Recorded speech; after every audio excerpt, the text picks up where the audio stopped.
Today on Can Haz Armory, what to do if a hit to your guard does not ground out, with a check for how to fix it.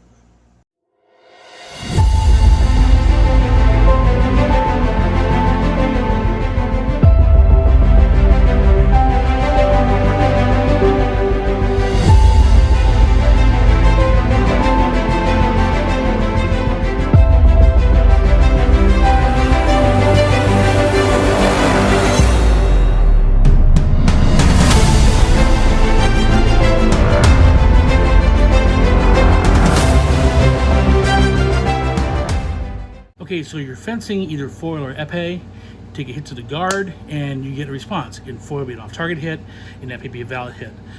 Those should not happen. What happened is there's an opening in the C line somewhere, which is the ground line, and it can't ground. Now, it could be in the box. Boxes do go bad, especially if they get knocked over, like happened at Nationals this year. Poor X-Pod. Maybe damage inside the box, or this age and stuff breaks down. Does happen more often than that. It's going to be the floor cord having an issue. People step on it, pull it, and the cable may break or a screw may come work loose. That's being bashed around in transport. But it also is most likely in the fencer's gear somewhere. So unhook the fencer, swap sides. If the problem follows, it's in the fencer's gear. It's going to be in the receiving side. So let's say I'm fencing Joe Blow, hits my guard, doesn't matter which weapon, and you get the error.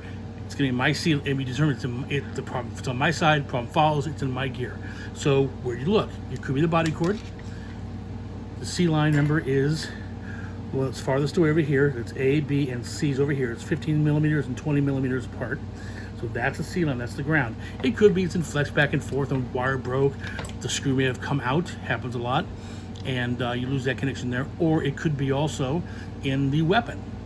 If it's going to be a weapon, it's going to be something's loose, something fell out, okay? Loose could be the pommel's loose, the weapon's rattling around. That's the first you give a weapon to an armor, the first thing you do is check the grip, is anything loose. Then we start looking at other things. We're looking at primarily the socket. So let's look at a foil socket. Foil socket here, so the side with the insulator, that's the B line, always through a wire. This side with no insulator on it, that's the C line. And also you can tell because the C line has the wider hole, 3 millimeters versus 4 millimeters. So that's the one you want to worry about. Now usually for foil, I see a lot of times the B line's missing, and I have a bunch of those replace it, but sometimes the C line comes loose. If the C line is loose, if the nuts work loose and this thing's rattling around, it's not going to make good contact with the bracket, and the bracket, remember, is under the grip, crushes the back of the guard, and that's your pathway to the C line. So if that's loose, you're going to have a bad C connection. It could also be the pin is simply loose in the socket, which is why you want to tell people to spread the prongs out a little bit to have better contact in the socket. I mean, if you put that thing in and it's really wobbling loose, spread the pins apart. For epee, could be a couple other different things. So the same issue where, it's got to be against the back of the guard, but it could be a loose C, or you could have lost a screw from the back. And I've seen a few people lose a screw, lose the nut, and this thing goes wobble, wobble, wobble, wobble, wobble. Well, if that happens, this little solder tab right here cannot make good contact. If you look at it, it's crushed under the bracket. So power goes in the bracket, up to the bracket, to that solder lug, to the receiver port, to the pin, the wire, out to the body cord, out to the box. So if this is loose, you may have lack of connection. That's why the first thing I ever do when I'm doing a rewire, when I grab a socket, I tighten everything. I make sure the screws are tight, the C line's tight, and then of course I gotta loosen the A and B so I can put the wires on. But you have to make sure everything's tight. Same thing with foil. If I'm rewiring a foil, I will always check the C line, make sure it's tight. It may feel finger tight to you, and finger tight is fine, but it may be tight as far as the system is concerned. So make sure everything's tight.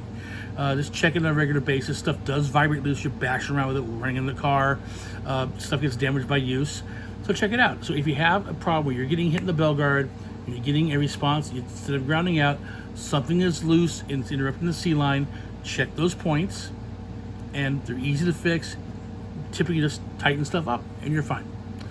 Happy armoring.